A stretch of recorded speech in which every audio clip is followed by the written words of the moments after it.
আল্লাহ রাব্বুল আলামিন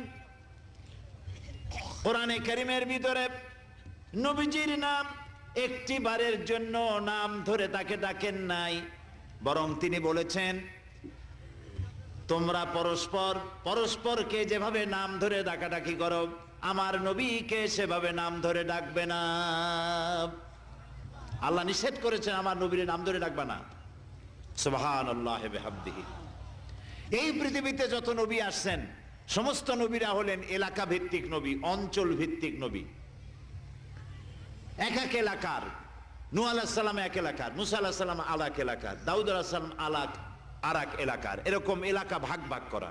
কিন্তু মুহাম্মদ সাল্লাল্লাহু আলাইহি ওয়াসাল্লামকে আল্লাহ রাব্বুল আলামিন কোন এলাকার জন্য নবী বানান নাই।